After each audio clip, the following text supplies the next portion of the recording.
जय श्री राधे कृष्णा मित्रों, आपका हमारे YouTube चैनल भक्ति का रास्ता पर दिल से स्वागत है। मित्रों, आपने अक्सर देखा होगा कि जो भी इंसान दिल का बहुत साफ होता है, जिसने कभी बुरे कर्म नहीं किए, उसके साथ हमेशा बुरा होता है। अच्छे लोग अक्सर सोचते हैं कि उनके साथ ही ऐसा क्यों होता है। यहां पर श्री कृष्ण कहते हैं कि यह सब हमारे कर्मों के चक्र का परिणाम है। हर कर्म, चाहे वह अच्छा हो या बुरा, अपना फल अवश्य देता है, लेकिन इसका समय निश्चित नहीं होता। यह फल कभी तत्काल मिलता है तो कभी देर से, और कभी कभी पिछले जन्मों के कर्म भी हमारे वर्तमान जीवन को प्रभावित करते हैं।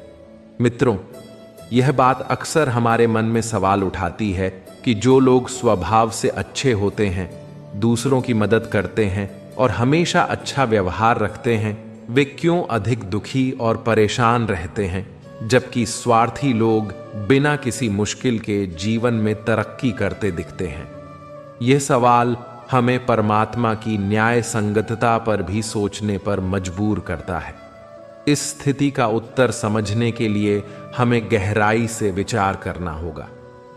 सबसे पहली बात यह है कि परमात्मा का न्याय कर्मों के चक्र पर आधारित होता है, जो समय के साथ अपना प्रभाव दिखाता है। अच्छे लोगों के जीवन में जो दुख और कठिनाइयां आती हैं, वे अक्सर उनके स्वयं के कर्मों का फल हो सकती है, चाहे वे इस जन्म के हों या पिछले जन्मों के। दूसरी ओर, स्वार्थी लोग चाहे आज सफलता का आनंद ले रहे हों, लेकिन उनके कर्म भी अपना फल अवश्य देंगे। यह ईश्वर का अटल नियम है। अच्छे लोग दुखी इसलिए नहीं रहते कि वे अच्छे हैं, बल्कि इसलिए कि वे संवेदनशील होते हैं। उनकी अच्छाई उन्हें दूसरों के लिए दर्द महसूस करने की शक्ति देती है, और यही संवेदनशीलता उन्हें दुनिया की तकलीफों के प्रति अधिक सजग बना देती है। इसके विपरीत, स्वार्थी लोग केवल अपने बारे में सोचते हैं और दूसरों की तकलीफों से खुद को अलग रखते हैं, जिससे वे अपने आप को अधिक खुश दिखा पाते हैं। परमात्मा का संदेश और मार्गदर्शन यही है कि हमें अपनी अच्छाई और मानवीय मूल्यों को बनाए रखना चाहिए। यदि हर कोई केवल स्वार्थी बनने की राह पर चल पड़े, तो दुनिया में करुणा और परोपकार समाप्त हो जाएंगे। अच्छे लोगों का अस्तित्व ही यह सुनिश्चित करता है कि मानवता और नैतिकता जीवित रहे। आज मैं आपको एक ऐसी कहानी साझा करने जा रहा हूं जो न केवल प्रेरणादायक है, बल्कि आपके जीवन को एक नई दिशा भी दे सकती है। एक गांव में रघु नाम का एक युवक अपने परिवार के साथ रहता था। रघु के 2 बच्चे थे और उसकी पत्नी थी। उसके माता पिता अब इस दुनिया में नहीं थे, इसलिए पूरे परिवार की जिम्मेदारी उसके कंधों पर थी। बच्चे अपनी पढ़ाई में लगे रहते थे और उसकी पत्नी घर गृहस्थी के काम संभालने के साथ साथ गाय, भैंस और बकरियों का दूध बेचकर परिवार का सहारा बनती थी। रघु खुद पहाड़ों में पत्थर तोड़ने का कठिन काम करता था। यह काम बहुत मेहनत और सहनशीलता मांगता था।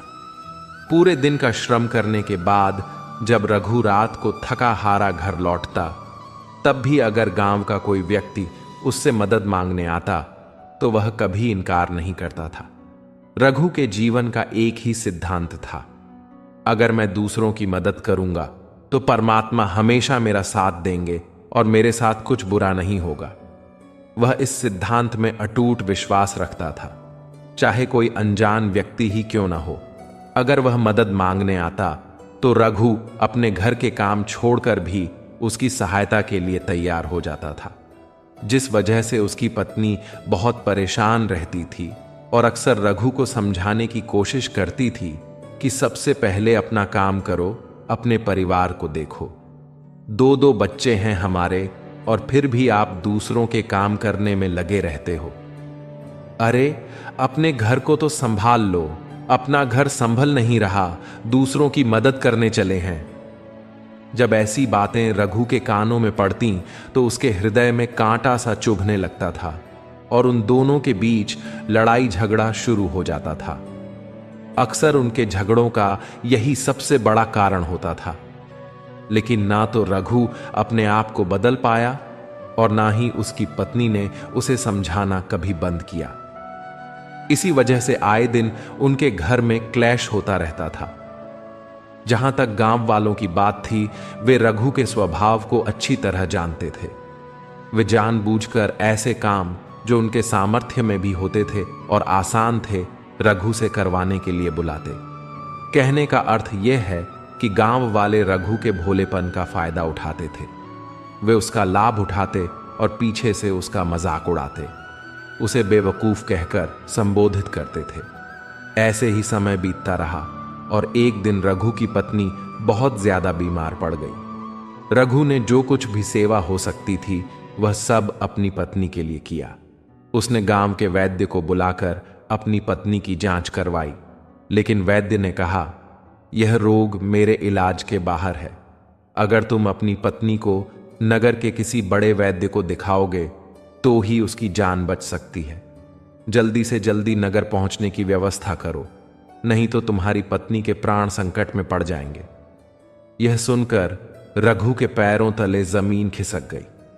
उसने यह कभी नहीं सोचा था कि उसकी पत्नी के प्राण संकट में पड़ सकते हैं। वह तो यह मानकर चल रहा था कि यह कोई साधारण सा रोग होगा जिसका इलाज आसानी से हो जाएगा। लेकिन जब उसने वैद्य जी की यह बात सुनी तो वह घबरा गया। अब रघु के सामने सबसे बड़ी समस्या यह थी कि वह अपनी पत्नी को नगर तक कैसे ले जाए। उसके पास इतना धन नहीं था कि वह एक घोड़ा गाड़ी का प्रबंध कर सके और उसमें अपनी पत्नी को लेकर नगर जा सके। उसकी पत्नी की हालत इतनी खराब थी कि वह पैदल चलने में भी असमर्थ थी। ऐसे में घोड़ा गाड़ी का इंतजाम करना उसके लिए बेहद जरूरी हो गया। संयोग से उसके पड़ोसी रामू के पास एक घोड़ा गाड़ी थी। रामू अक्सर व्यापार के लिए अपनी घोड़ा गाड़ी नगर लेकर जाया करता था। यह सोचकर रघु के मन में विचार आया, मैं रामू से उसकी घोड़ा गाड़ी मांग सकता हूं। मैंने हमेशा रामू की मदद की है, कभी उसके काम को टाला नहीं है। वह तो मेरे काम को मना ही नहीं करेगा। यही सोचकर रघु घोड़ा गाड़ी लेने के लिए रामू के पास पहुंच गया। लेकिन रामू एक चालाक इंसान था। वह बिना किराए के अपनी घोड़ा गाड़ी अपने सगे संबंधियों के लिए भी नहीं देता था, तो रघु के लिए देने का सवाल ही नहीं था। जब रघु ने रामू से घोड़ा गाड़ी के बारे में पूछा तो रामू ने उसका यह काम टालते हुए कहा, मेरे घोड़े बहुत ज्यादा बीमार हैं, वे शायद बच भी मुश्किल से पाएं। 5 दिनों से उन्होंने कुछ भी नहीं खाया है। ऐसे में बेचारे घोड़े गाड़ी लेकर नगर तक कैसे पहुंच पाएंगे? रामू ने फिर कहा, हां, अगर तुम कुछ धन की व्यवस्था कर सकते हो तो मैं अपने एक मित्र की घोड़ा गाड़ी तुम्हारे लिए मंगवा सकता हूं। यह सुनकर रघु परेशान और चिंतित हो गया, क्योंकि उसके पास धन तो था ही नहीं। इसका मतलब यह था कि उसकी पत्नी बड़े नगर में वैद्य के पास इलाज के लिए नहीं पहुंच पाएगी। यह सोचकर रघु के मन में निराशा और उलझन भरे विचार आने लगे। जब वह उदास मन से घर लौट रहा था तो उसने रास्ते में एक दिल दहला देने वाला दृश्य देखा। उसने देखा कि रामू के वही घोड़े जो रामू के अनुसार बीमार थे और कुछ भी नहीं खा रहे थे, गांव का ही एक युवक उनकी बांट से खोलकर बाहर ला रहा था और उन्हें गाड़ी में जोत रहा था। यह देखकर रघु पहले तो समझ नहीं पाया कि यह सब क्या हो रहा है। लेकिन जब उसने उस युवक से पूछा तो युवक ने बताया, रामू ने यह घोड़ा गाड़ी मुझे किराए पर दी है। यह सुनकर रघु का दिल टूट गया। उसने कभी सपने में भी नहीं सोचा था कि उसका सबसे अच्छा मित्र रामू उसके साथ ऐसा कर सकता है। हालांकि यह समय इस बात पर दुखी होने का नहीं था। इसीलिए रघु वहां से जल्दी लौट आया और गांव के एक सेठ के पास जाकर कुछ धन उधार लिया। उस धन को लेकर रघु रामू के पास पहुंचा और उसे पैसे दे दिए। रामू ने अपने मित्र की घोड़ा गाड़ी मंगवा दी। इसके बाद रघु अपनी पत्नी को लेकर दूसरे नगर में वैद्य के पास पहुंचा। जब उसकी पत्नी का इलाज चल रहा था तो रघु के मन में पुराने दिन घूमने लगे। वह सोचने लगा, एक वो दिन था जब रामू की बेटी बीमार हो गई थी और वह गांव में नहीं था। मैं पूरी रात वैद्य जी के पास उसकी बेटी के लिए बैठा रहा था, उसकी देखभाल की थी। रामू जब तक नहीं लौटा, मैं ही उसके परिवार की देखभाल करता रहा। और आज वही रामू जिसके लिए मैंने इतना कुछ किया, उसने मुझे घोड़ा गाड़ी देने से मना कर दिया। वो भी तब जब मेरी पत्नी जिंदगी और मौत के बीच झूल रही थी। हे ईश्वर, यह कैसा दुर्भाग्य है। कुछ देर बाद वैद्य जी बाहर आए और उन्होंने रघु को एक बहुत बुरी खबर दी। उन्होंने बताया, तुम्हारी पत्नी को कर्क रोग हो चुका है, इसका कोई इलाज संभव नहीं है, उसके पास केवल कुछ ही समय शेष है। यह सुनकर रघु को ऐसा लगा मानो उसकी पूरी दुनिया उजड़ गई हो। वह दुखी होकर वहीं जमीन पर बैठ गया। उसे कुछ भी समझ नहीं आ रहा था। वैद्य जी ने स्पष्ट कर दिया था कि उसकी पत्नी के पास अब ज्यादा समय शेष नहीं है। गहरी उदासी और टूटे हुए दिल के साथ रघु अपनी पत्नी को वापस घर ले आया। वह असहाय महसूस कर रहा था और उसे कोई रास्ता नजर नहीं आ रहा था। कुछ समय बाद ही रघु की पत्नी इस दुनिया से चल बसी। यह सदमा रघु के लिए असहनीय था। अब दोनों बच्चों की पूरी जिम्मेदारी उसके कंधों पर आ गई थी। लेकिन इस घटना ने रघु के सारे सिद्धांत तोड़ दिए थे। उसके जीवन के सारे भ्रम खत्म हो चुके थे। अब रघु के मन में बस एक ही विचार रहता था कि अच्छा कर्म करने से परमात्मा साथ नहीं देता, बल्कि बुरे लोग ही फलते फूलते हैं, और इसका सबसे बड़ा गवाह मैं खुद हूं। इस तरह के विचार अक्सर उसके दिमाग में चलते रहते थे। धीरे धीरे उसका मन पूरी तरह से देश दुनिया से दूर हो गया। एक दिन ऐसा भी आया जब रघु ने अपने बच्चों को अपने रिश्तेदारों के पास छोड़ दिया और इस दुनिया को त्याग कर एक सन्यासी बनने के लिए घर से निकल पड़ा। उसने गांव में किसी को कुछ भी नहीं बताया। किसी को यह नहीं पता था कि रघु अचानक कहां गायब हो गया। सन्यास की दीक्षा लेने के लिए रघु एक महान संत के पास पहुंचा। वह संत उस समय ध्यान में लीन थे। जब वह ध्यान से बाहर आए तो उन्होंने बड़े ध्यान से रघु के चेहरे को देखा। इसके बाद उन्होंने रघु से पूछा, तुम सन्यासी क्यों बनना चाहते हो? इस पर रघु ने उन्हें अपनी पूरी आपबीती सुना दी। उसने कहा, मुनिवर, इस दुनिया से मुझे कुछ भी हासिल नहीं हुआ। मैंने हमेशा दूसरों का भला चाहा, उनकी मदद की, लेकिन बदले में मुझे केवल दुख और धोखा ही मिला। मेरा इस दुनिया से पूरी तरह से मन विरक्त हो चुका है। अब मैं अपना शेष जीवन सन्यास में बिताना चाहता हूं। रघु ने कहा, जब मेरे दोस्तों ने ही मेरा साथ नहीं दिया तो इस दुनिया में रहने का क्या मतलब, और इसी वजह से मैं सन्यासी बनना चाहता हूं। यह सुनकर महान संत ने मुस्कुराते हुए स्वर में कहा, याद रखना वत्स, जीवन से विरक्त होकर सन्यासी बनना तुम्हें परम सुख तक नहीं पहुंचा सकता। परमानंद का अनुभव तभी होता है जब मन शुद्ध हो और उसमें कोई बोझ ना हो। लेकिन तुम दुनिया से अपने मन पर बोझ लेकर विरक्त हुए हो। तुम संसार को परमात्मा की खोज के लिए नहीं, बल्कि संसार से दुखी होकर छोड़ना चाहते हो। यह भ्रम मत पालना कि तुम्हारा सन्यास तुम्हें शांति देगा। वत्स, तुम संसार से इसलिए विरक्त हुए हो क्योंकि तुम्हें लगता है कि संसार ने तुम्हें धोखा दिया है। यही कारण है कि तुम कभी भी परमात्मा पर अपनी पूरी आस्था नहीं बना पाओगे। अगर आस्था अधूरी है तो सन्यास का लाभ भी अधूरा ही रहेगा। सन्यास का सच्चा आनंद तभी प्राप्त होता है जब हमारी प्रभु, परमेश्वर और परमात्मा में पूर्ण आस्था हो। मैं तुमसे पूछता हूं, क्या तुम्हारी आस्था परमात्मा में है? यह सुनकर रघु ने उत्तर दिया, मुनिवर, मैं इस संसार में देख चुका हूं कि जो बुरे कर्म करता है वह फलता फूलता है, और जो अच्छा काम करता है उसे केवल दुख ही मिलता है। इसीलिए मैं परमात्मा पर अपनी पूर्ण आस्था कैसे बना सकता हूं? रघु की बात सुनकर महान संत ने कहा, यही तो मैं तुम्हें समझाना चाहता हूं।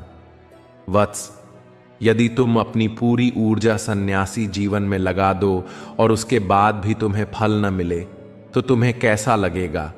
यही संसार का नियम है। कर्म के परिणाम हमेशा हमारे अनुसार नहीं होते। इसलिए किसी की भी मदद करने के लिए मैं तुम्हें 5 सिद्धांत बताता हूं। इन 5 सिद्धांतों को समझो और फिर संसार में लौट जाओ। अपने गृहस्थ जीवन को पूरी तरह समझो और अपनी जिम्मेदारियों को निभाओ। जब तुम अपने कर्तव्यों का निर्वाह कर लोगे तभी सन्यास का सच्चा उदय होगा। महान संत आगे कहते हैं, वत्स, जब भी तुम किसी की सहायता करते हो तो ध्यान रखना कि सहायता करते समय सबसे पहला सिद्धांत यह है कि किसी भी प्रकार की मदद या सहायता करते हुए कभी भी बदले की उम्मीद मत रखना। यह मत सोचना कि आज मैंने किसी की सहायता की है तो कल वह भी मेरी सहायता करेगा। अगर तुम इस प्रकार की अपेक्षाएं रखोगे तो तुम्हें जीवन में दुखों का सामना करना ही पड़ेगा, क्योंकि एक नहीं तो दूसरा, दूसरा नहीं तो तीसरा, कोई न कोई व्यक्ति तुम्हारी उम्मीद अवश्य तोड़ेगा। यह तुम्हारे जीवन में निराशा और दुख लाएगा। और सत्य यह है कि ऐसी मदद वास्तव में मदद नहीं होती। वह तो हमारे भीतर के लालच का एक रूप होती है। जब तुम किसी की मदद इस विचार से करते हो कि बदले में वह तुम्हारी मदद करेगा तो वह मदद शुद्ध नहीं होती। वह तुम्हारी स्वार्थपूर्ण अपेक्षाओं से दूषित होती है।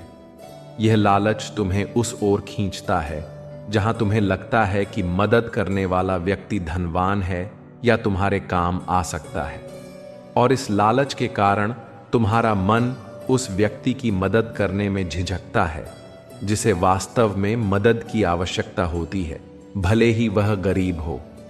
यही कारण है कि तुम्हारा मन असली जरूरतमंदों से दूर हो जाता है और उन लोगों की मदद करता है जो केवल तुम्हारी अपेक्षाओं को पूरा करने की संभावना रखते हैं। इसीलिए किसी की मदद करने से पहले अपने विचारों को विस्तारित करो। यह समझो कि मदद सच्चे मन और निस्वार्थ भाव से होनी चाहिए। जब तुम मदद करते हो तो उसे परमात्मा को अर्पित कर दो और उसके बदले में कुछ भी पाने की इच्छा मत रखो। यही सच्चा परोपकार है। महान संत ने रधु से कहा, वत्स, जब भी तुम किसी की सहायता करो तो 3 महत्वपूर्ण सिद्धांतों को ध्यान में रखना। पहला सिद्धांत यह है कि सहायता या मदद केवल एक वर्ग विशेष तक सीमित नहीं होनी चाहिए।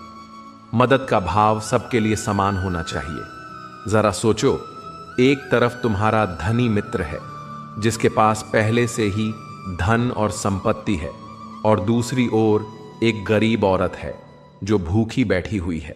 तुम्हारा मित्र तुमसे कहता है कि उसे बाजार से अच्छे अच्छे पकवान मंगाकर खिलाओ, और वहीं वह गरीब औरत तुमसे केवल 2 सूखी रोटियां मांग रही है। अब तुम किसकी मदद करोगे? वास्तव में सबसे पहले हमारा कर्तव्य बनता है उस औरत की भूख मिटाना, लेकिन अक्सर इंसान ऐसा नहीं करता। वह अपने मित्र को तो महंगे पकवान खिलाता है, पर उस गरीब की मदद करने में संकोच करता है।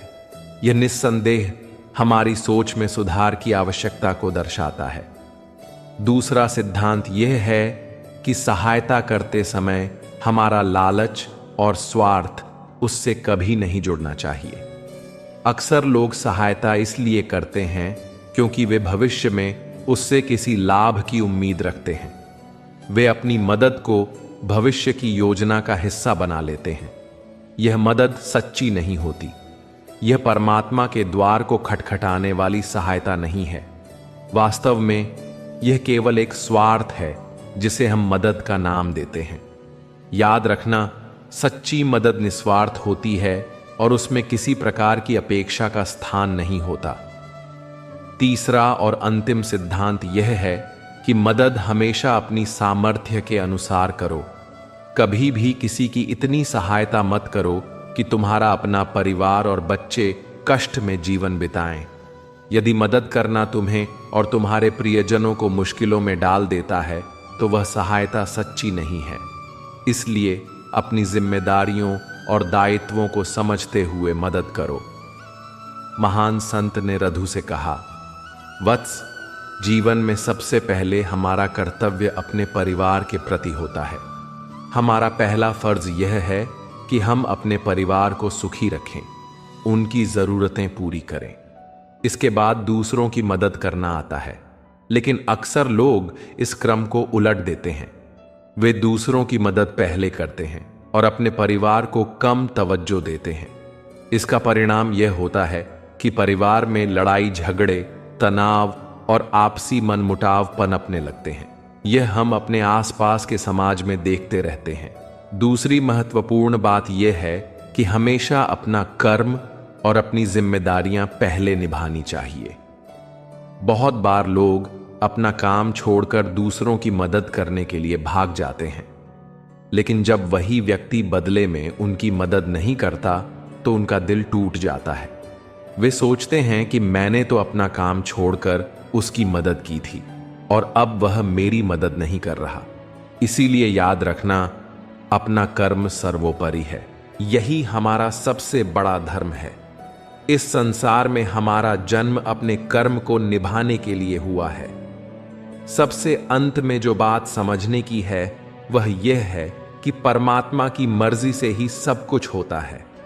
हमारा कर्तव्य है कि हम अपने कर्म को करते जाएं। करनी धरनी तो परमात्मा के हाथ में है।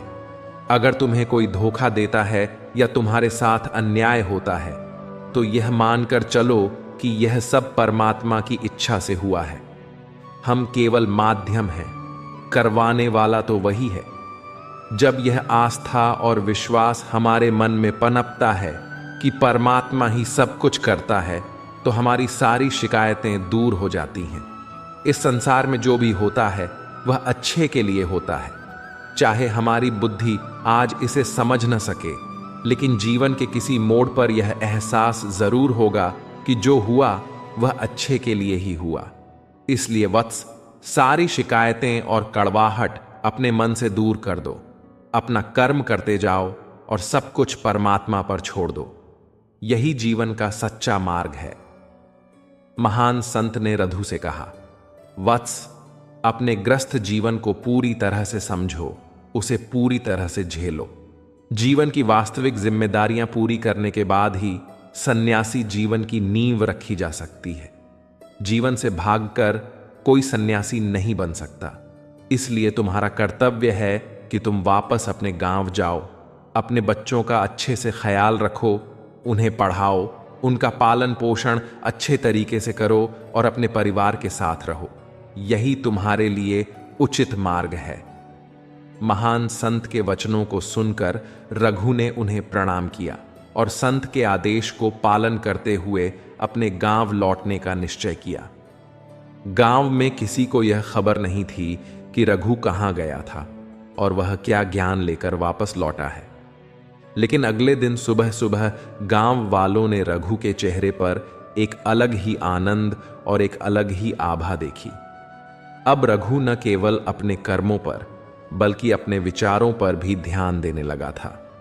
यह जरूरी नहीं कि किसी कार्य को करना ही कर्म है। मनुष्य के विचार भी उसके कर्म ही हैं, क्योंकि विचार ही अंततः कर्मों में परिवर्तित हो जाते हैं। ये विचार रूपी कर्म जो हमें दिखते नहीं, इनके भी परिणाम हमें भोगने पड़ते हैं।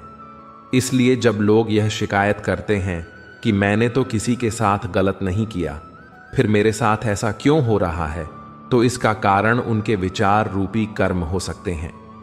इसलिए इंसान को केवल अपने बाहरी कर्मों से ही नहीं बल्कि अपने अंदर के विचारों से भी अच्छा बनना चाहिए।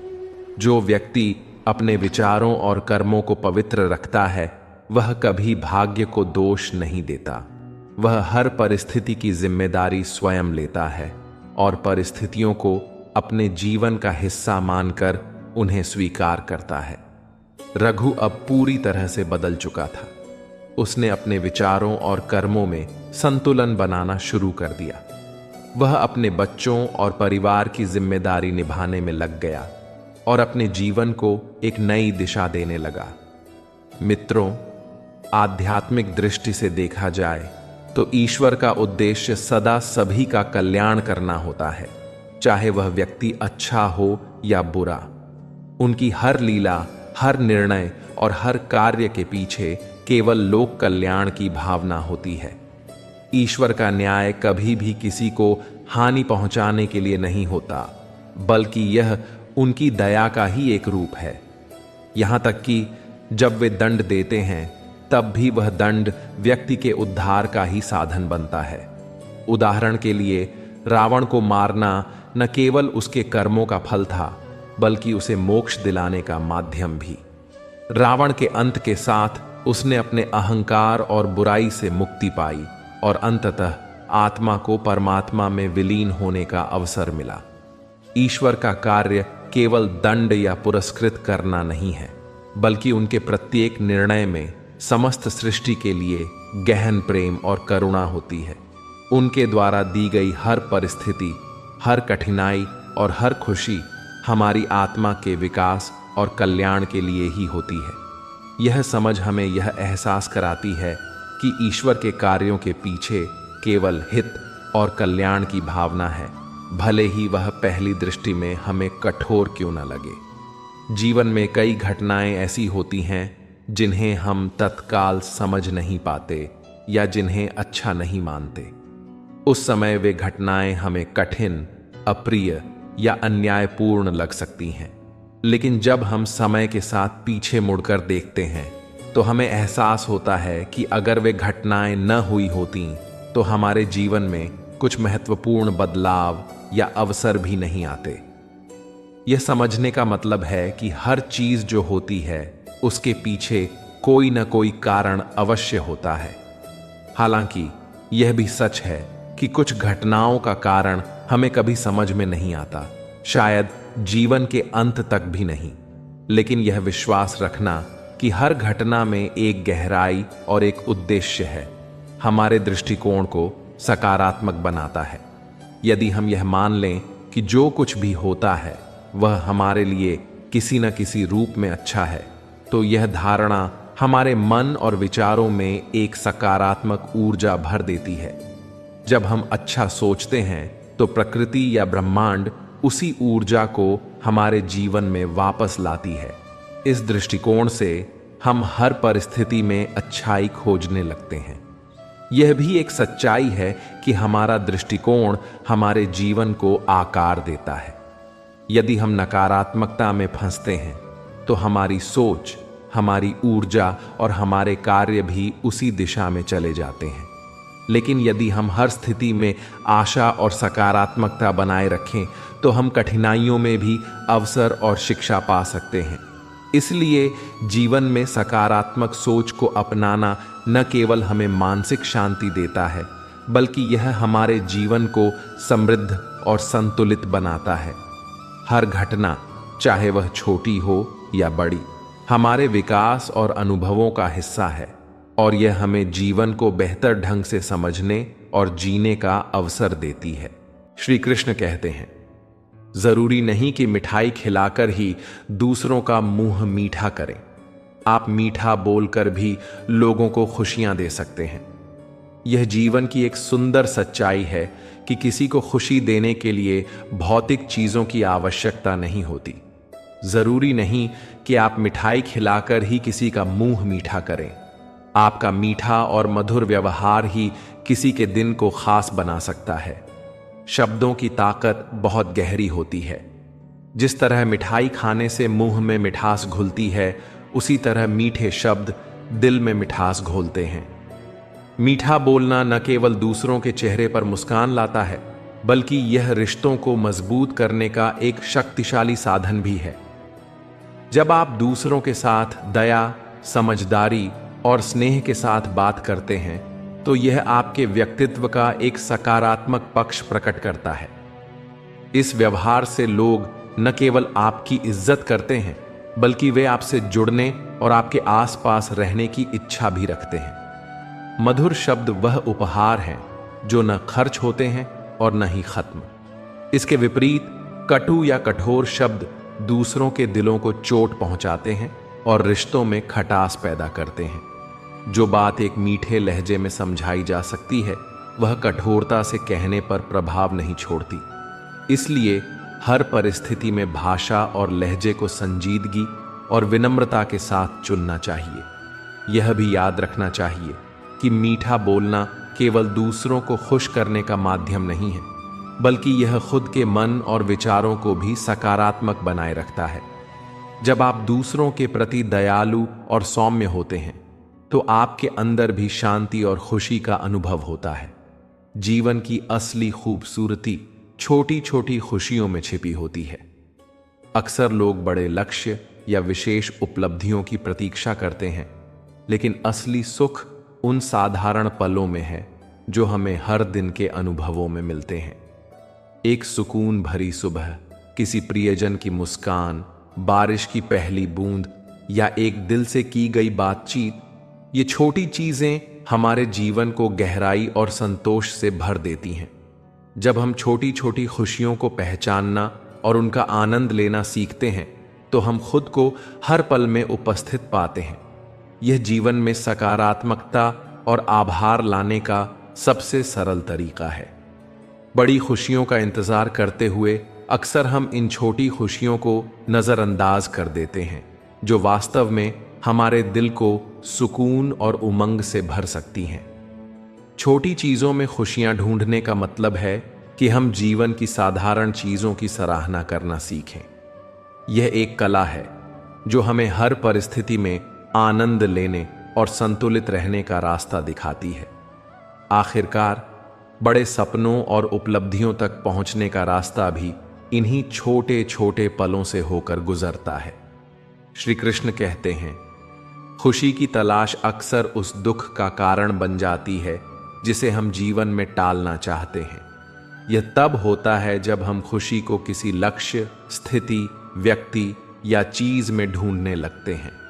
हम मान लेते हैं कि जब हमें यह सब मिलेगा तभी हम खुश होंगे। इस सोच से हम खुद को वर्तमान से अलग कर लेते हैं और भविष्य की एक अनिश्चित कल्पना में उलझ जाते हैं। जब खुशी को बाहरी चीजों में तलाशा जाता है तो यह एक अंतहीन दौड़ बन जाती है। एक उपलब्धि के बाद दूसरी की चाह और फिर तीसरी, इस क्रम में हम वह खुशी खो देते हैं जो हमें वर्तमान में अनुभव करनी चाहिए। इस खोज में अक्सर हम जो हमारे पास है उसकी कद्र नहीं कर पाते और यह असंतोष का कारण बनता है। सच्चाई यह है कि खुशी कोई मंजिल नहीं है, बल्कि एक अनुभव है जो तब मिलता है जब हम इसे बाहरी परिस्थितियों से हटाकर अपने भीतर महसूस करते हैं। जब हम छोटी छोटी चीजों की सराहना करना सीखते हैं और बिना किसी शर्त के वर्तमान को अपनाते हैं तो खुशी अपने आप ही हमारे जीवन का हिस्सा बन जाती है। मित्रों, जिंदगी अपने स्वभाव में उतार चढ़ाव और संघर्षों से भरी होती है।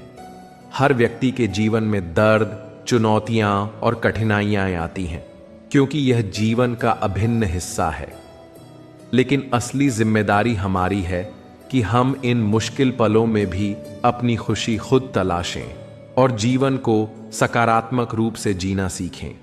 दर्द से भागना या उसे टालना समाधान नहीं है, क्योंकि यह हमारी यात्रा का एक स्वाभाविक पड़ाव है।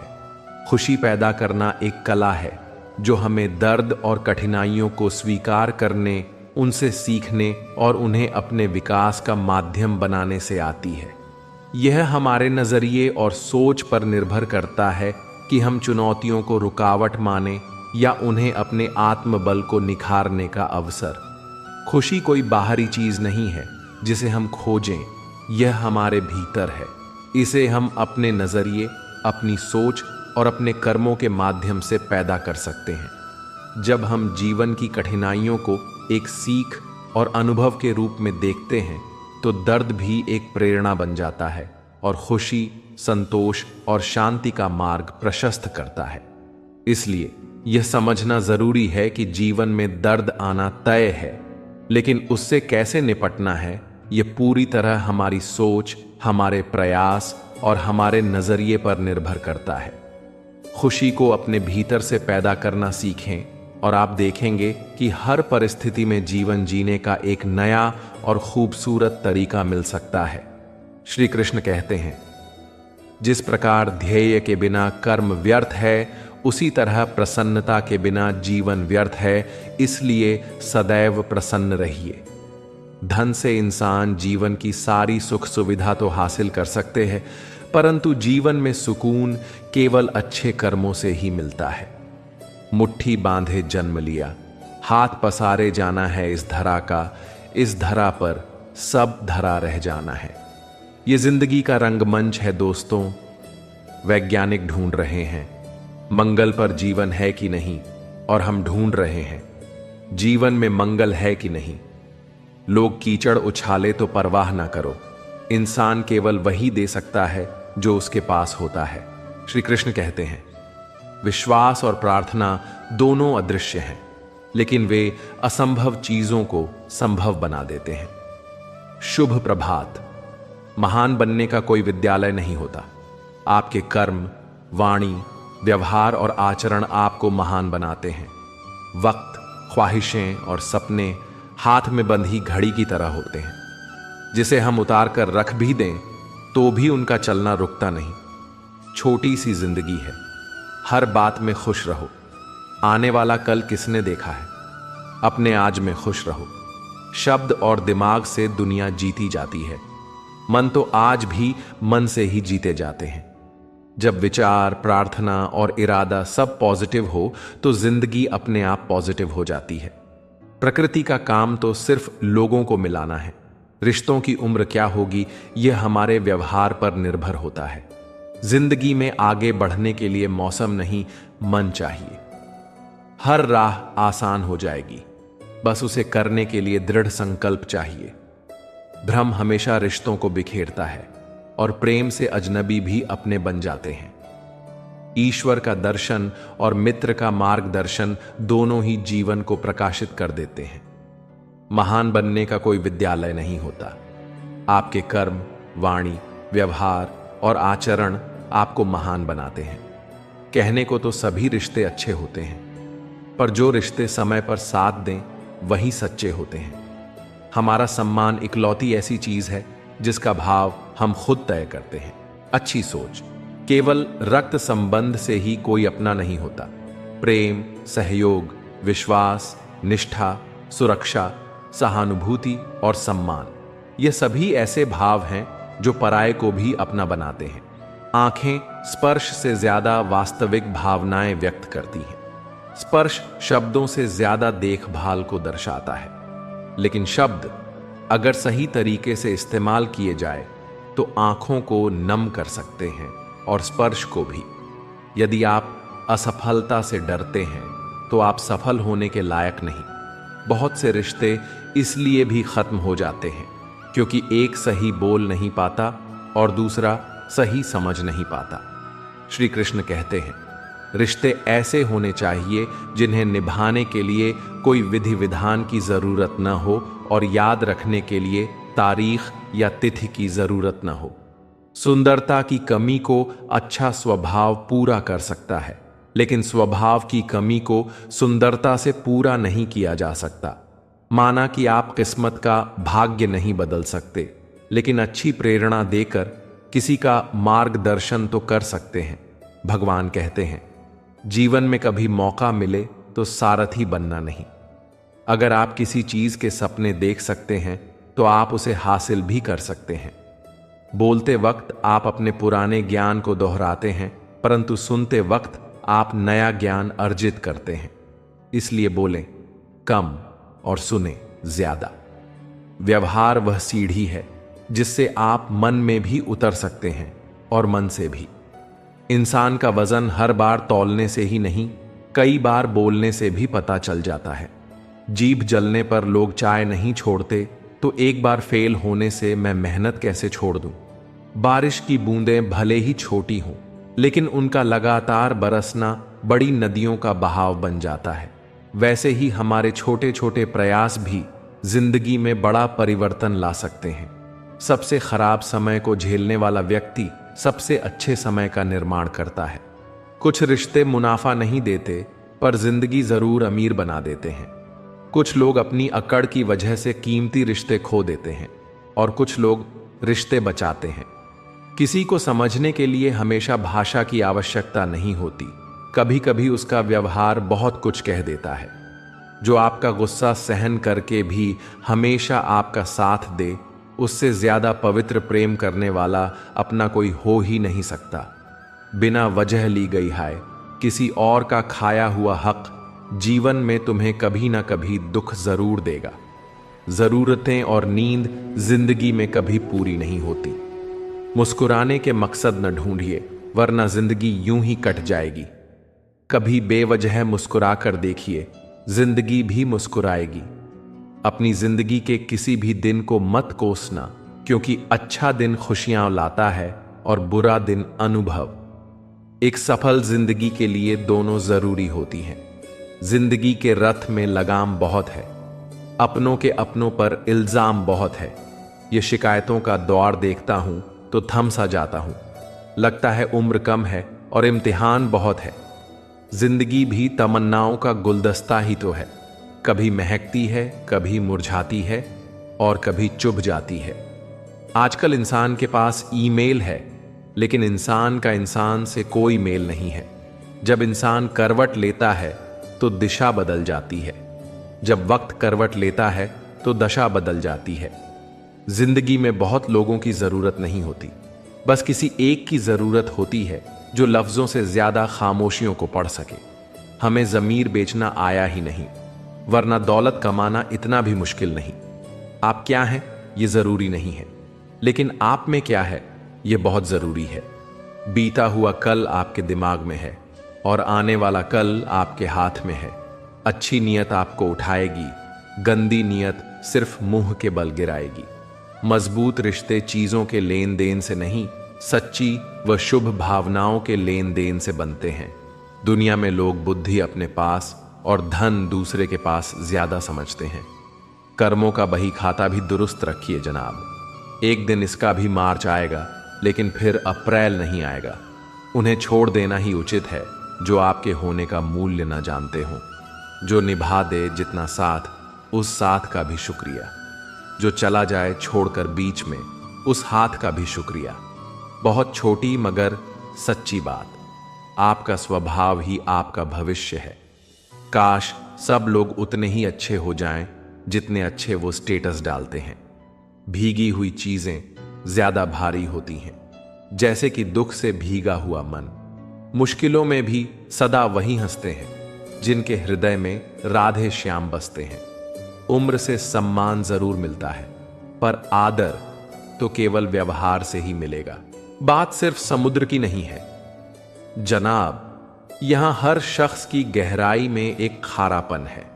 साफ दिल वाले लोग अक्सर तेज दिमाग वालों से हार जाते हैं। जीवन के वो पल बहुत खास होते हैं जब परिवार आपके साथ होते हैं। अगर नीयत अच्छी हो तो नसीब कभी बुरा नहीं होता। इंसान बुरा तब बनता है जब लोगों ने उसकी अच्छाई का बहुत फायदा उठाया हो। कर्म का खेल है सब, लौट लौट कर आएगा।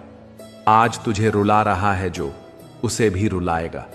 झूठ और बेईमानी का कार्य करके एक इंसान दूसरे इंसान को धोखा दे सकता है। न्याय करने वाले उस ईश्वर को नहीं। कभी फुर्सत मिले तो खुद से एक सवाल जरूर पूछना, जिंदगी जी रहे हो या काट रहे हो? किसी की अच्छाई का इतना भी फायदा मत उठाओ कि उसे खुद अपनी अच्छाई से नफरत हो जाए। कुछ लोग कभी आपके न थे, न आगे आपके होंगे, और कभी कभी आपको इसका एहसास होने में वर्षों लग जाते हैं। गलतियां हमेशा दिमाग को भ्रम में डाल देती हैं। अगर ट्रेन का टिकट न लो तो समोसे बेचने वाला भी टीटी नजर आता है।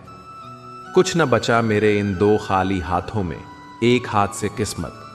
आज की हकीकत यही है कि सुन लिया तो सुलझ गए और सुना दिया तो उलझ गए। वक्त की चोट जब दिल पे लगती है तो कई आदतें और ख्वाहिशें बदल जाती हैं। सुख और दुख अपनी तकदीर से मिलते हैं। अमीरी और गरीबी से उसका कोई लेना देना नहीं होता। रोने वाले महलों में भी रोते हैं, और जिनकी तकदीर में खुशियां होती हैं वो झोपड़ी में भी हंसते हैं। कुछ लोग अपनी अकड़ की वजह से कीमती रिश्ते खो देते हैं, और कुछ लोग रिश्ते बचाते हैं। कुछ अजीब सा चल रहा है ये वक्त का सफर। विपत्ति में धैर्य, वैभव में दया, और संकट में सहनशीलता ही श्रेष्ठ व्यक्ति के लक्षण हैं। पता नहीं कौन सा गणित होता है रिश्तों में, किसी के लिए कितना भी कर लो, आखिर में सब शून्य ही हो जाता है। जिसने आपको नहीं समझा उसे ज्यादा समझने की जरूरत नहीं है। मन में अंधेरा हो तो मंदिर में दिया जलाने से कोई लाभ नहीं। एक समय के बाद सुंदरता नहीं, मर्यादा और संस्कार आकर्षित करते हैं। ध्यान देना बहुत जरूरी है, चाहे सड़क पार कर रहे हों या हद। रिश्तों के बाजार में वही व्यक्ति हमेशा अकेला रह जाता है जो दिल और जुबान से साफ होता है। जो आपकी सही बातों का भी गलत मतलब निकालते हैं, उनको सफाई देने में अपना वक्त बर्बाद न करें। झूठी आशा से लाख गुना बेहतर है सच्ची निराशा। उथली खुशी से कहीं ज्यादा कीमती है। किसी को इतने करीब भी मत आने दो कि बाद में रोना पड़े, क्योंकि दुनिया दिल से नहीं, जरूरत से प्यार करती है। प्रेम हो या भोजन, किसी को ज्यादा दे दो तो वो अधूरा छोड़कर चला जाता है।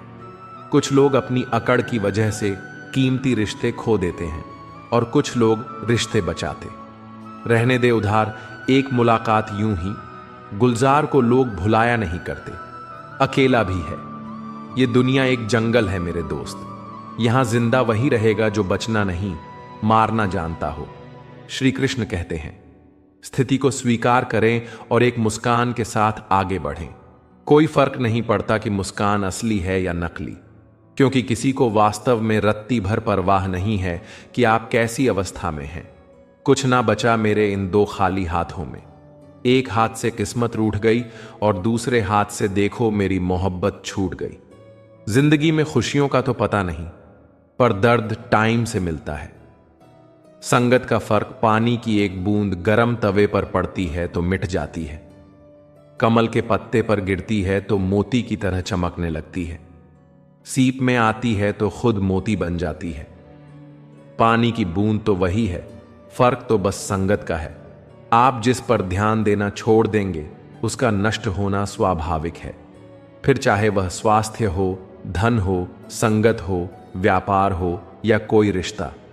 सुख में 100 मिले, दुख में मिले न एक। साथ कष्ट में जो रहे, मित्र वही है नेक। रोते वही हैं जिनकी भावनाएं सच्ची होती हैं। बाकी मतलब के रिश्ते रखने वालों को फर्क नहीं पड़ता। किसी के लिए इतना भी मत गिर जाना कि जिसके लिए गिरे हो वहीं उठाने से इनकार कर दे। चुरा लेना खूबसूरत लम्हे उम्र से, जिम्मेदारियां फुर्सत नहीं देती। चोर से 4 कदम, नशेड़ी से 14 कदम दूरी बनाकर रखें।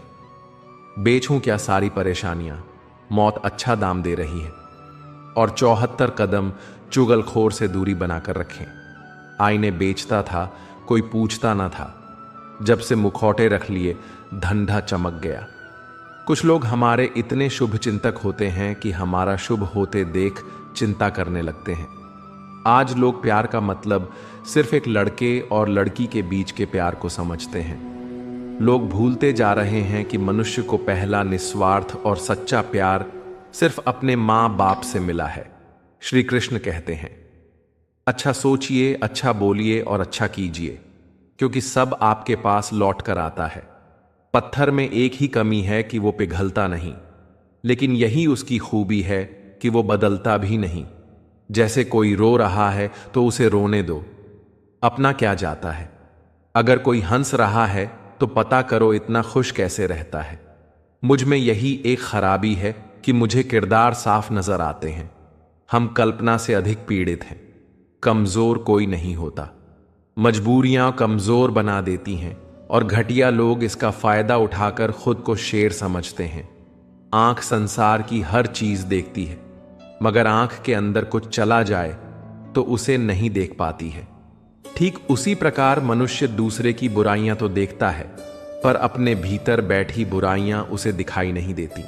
इंसान तब तक सलामत रहता है जब तक वह परिवार से जुड़ा रहता है, क्योंकि परिवार से अलग होने के बाद आजादी तो मिल जाती है, लेकिन संस्कार चले जाते हैं। एक दिन शिकायत तुम्हें वक्त और जमाने से नहीं, खुद से होगी। गुरु, सत्संग, सेवा, सिमरन सब कुछ था और तुम दुनिया में उलझे रहे। किसी ने कहा, जब हर कण कण में भगवान है तो तुम मंदिर क्यों जाते हो? उसने बहुत सुंदर जवाब दिया, हवा तो सब जगह चलती है, पर आनंद छांव में बैठकर ही मिलता है। वैसे ही भगवान सब तरफ है, पर आनंद मंदिर में ही मिलता है। कन्यादान और रक्तदान आज के जमाने में सर्वश्रेष्ठ हैं, मगर आने वाले समय में रिश्तों को बचाने के लिए वक्त दान अपनों के लिए सबसे कीमती दान होगा। घमंड ना करो अपने रूप और रुपए का, क्योंकि मोर को उसके पंखों का बोझ ही ऊंचा उड़ने नहीं देता। यदि कोई व्यक्ति सदैव आपके साथ खड़ा रहा, सदैव आपकी सहायता की, अगर आप उसके साथ छल करोगे तो आपका पतन निश्चित है। झूठ में आकर्षण होता है, पर स्थिरता सत्य में ही होती है। औरत की इज्जत करो, इसलिए नहीं कि वह एक औरत है, बल्कि यह साबित करने के लिए कि आपकी परवरिश एक अच्छी मां ने की है। सबको खुश रखना जीवित मेंढकों को तराजू में तौलने जैसा मुश्किल काम है। एक को बैठाओ तो दूसरा कूद जाता है। ईश्वर ने दूसरों को क्या दिया है, यह देखने में हम लोग इतने व्यस्त रहते हैं कि ईश्वर ने हमें क्या दिया है वो देखने का हमें वक्त ही नहीं होता है। हर समस्या के 3 समाधान होते हैं। इसे स्वीकार करें, इसे बदलें या इसे छोड़ दें। यदि आप इसे स्वीकार नहीं कर सकते हैं तो इसे बदल दें। यदि आप इसे बदल नहीं सकते हैं तो इसे छोड़ दें।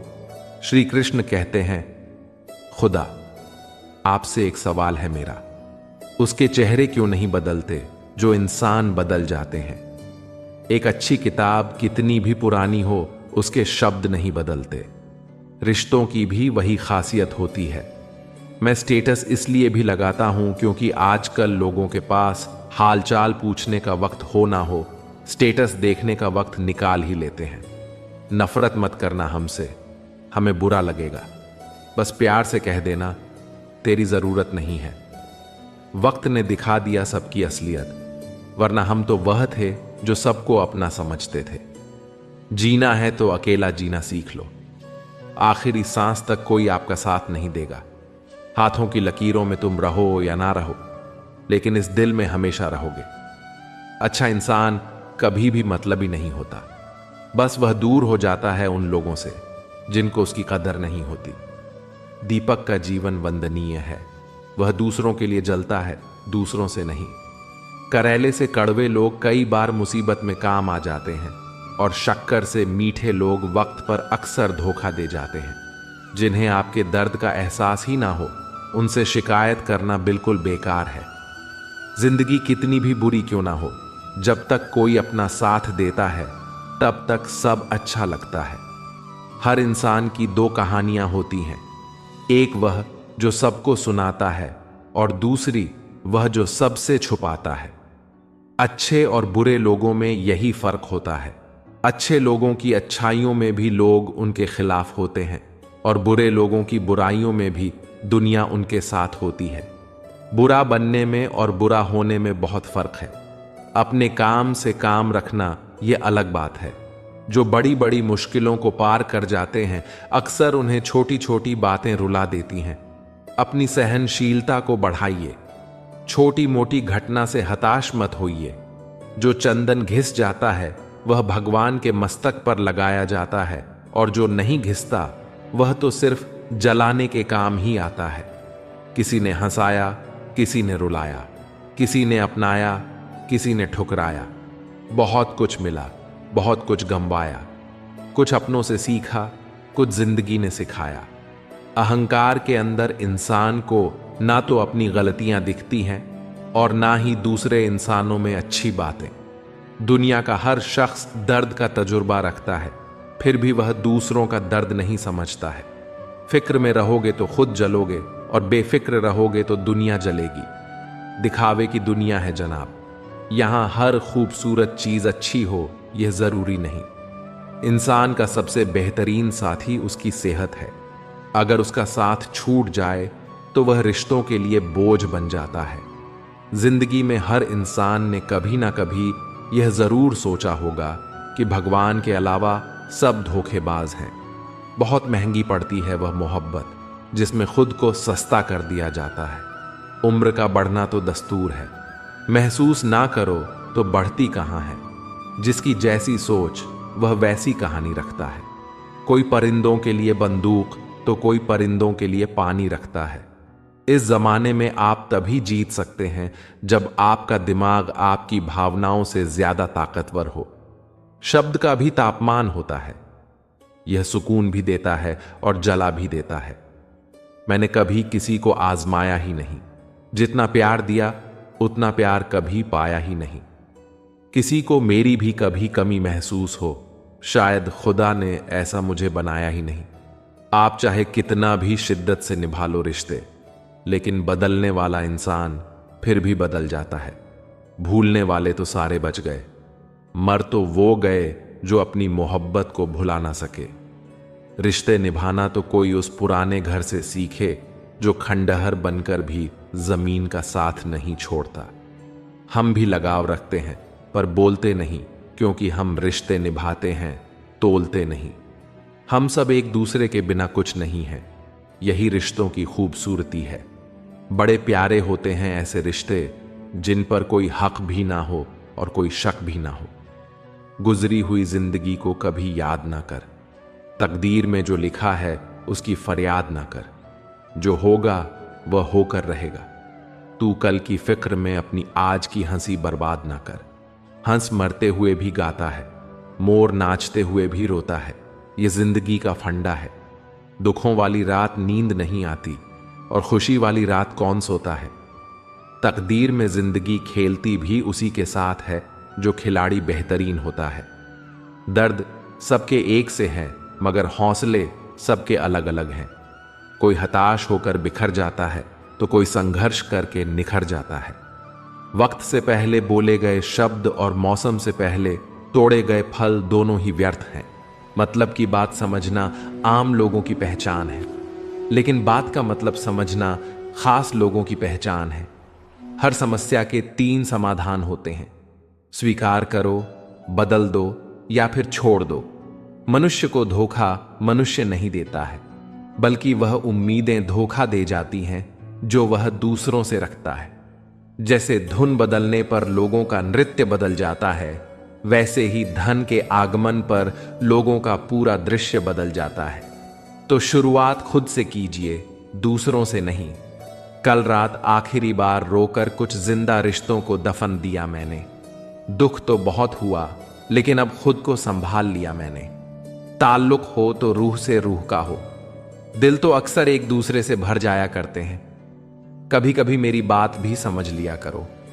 आंखें बंद कर लेने से मुसीबत का अंत नहीं होता, और मुसीबत आए बिना कभी आंखें नहीं खुलती। कोशिश सिर्फ इतनी सी है कि कोई हमसे नाराज ना हो। बाकी नजरअंदाज करने वालों से नजरें हम भी नहीं मिलाते। हम मुस्कुराकर गम छुपा लेते हैं अपना, और लोग हम जैसा बनने की दुआ करते हैं। अगर बेब चाहते हो तो फरिश्तों से रिश्ता कर लो। मैं इंसान हूं और खताएं मेरी विरासत है। जो कदर नहीं करते उसके लिए तुम रोते हो, और जो कदर करता है उसको तुम रुलाते हो। जीवन में सम्मान से जुड़े मामलों में अपने आत्म संयम का पालन करें। सात्विक जीवन जीने के लिए अपने जीवन को ऊपर वाले के सुपुर्द कर दो। भगवान पर विश्वास रखो जैसे बच्चों का विश्वास होता है। वैसी सरलता से ईश्वर में आस्था रखो। कान्हा कहते हैं कि मन छोटा मत करो। जहां तुम्हारे अपने तुम्हें छोड़ देंगे वहां मैं तुम्हारे साथ हूं। किसी के आगे इतना झुकाओ मत कि वह तुम्हें गिरा हुआ समझे। और यदि आप सबसे खुश हैं तो इसका मतलब है कि आपने बहुत सी गलतियों को नजरअंदाज किया है। माफी के हकदार वे होते हैं जो गलती करते हैं, चालाकी करने वाले नहीं। पराये को अपना बनाना आसान होता है, लेकिन अपनों को अपना बनाए रखना मुश्किल होता है। हवा में सुनी हुई बातों पर यकीन न करें। कान के कच्चे लोग अक्सर अच्छे दोस्त खो देते हैं। अच्छे ने अच्छा जाना मुझे, बुरे ने बुरा जाना मुझे। जिसकी जैसी सोच थी उसने उतना ही पहचाना मुझे। इंसान के पास जब बहुत रुपया हो जाता है तब इंसान बहरूपिया हो जाता है। कोई नहीं है दुश्मन अपना, फिर भी परेशान हूं मैं। अपने ही क्यों दे रहे हैं जख्म, इस बात से हैरान हूं मैं। खुद को खुश रखिए, वह भी एक बड़ी जिम्मेदारी है। दर्द मुझको ढूंढ लेता है रोज नए बहाने से। वह हो गया है वाकिफ मेरे हर ठिकाने से। अजीब दस्तूर है इस दुनिया का। कहते हैं चुप रहो, बोलते क्यों नहीं।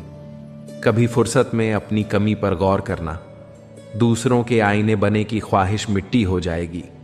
वक्त देना अपने रिश्तों को, क्योंकि याद रखना ताजमहल जमाने ने देखा है, मुमताज ने नहीं। हर वक्त मिलती रहती है अनजानी सी सजा। मैं कैसे पूछूं तकदीर से मेरा कसूर क्या है। इनकम टैक्स को 1 वर्ष का हिसाब देने में इतनी घबराहट होती है, तो सोचो ईश्वर को सारे जीवन का हिसाब देते समय क्या दशा होगी। हमें उम्मीद है कि आपको यह वीडियो पसंद आई होगी और आपने इससे कुछ प्रेरणा ली होगी। अगर आपको यह वीडियो पसंद आई हो तो इसे लाइक करें, हमारे चैनल को सब्सक्राइब करें और अपने दोस्तों के साथ भी शेयर करें। आपसे फिर मिलेंगे एक नई प्रेरणा दायी वीडियो के साथ। तब तक आप अपना ध्यान रखें और हमेशा मुस्कुराते रहें। जय श्री कृष्ण। राधे राधे।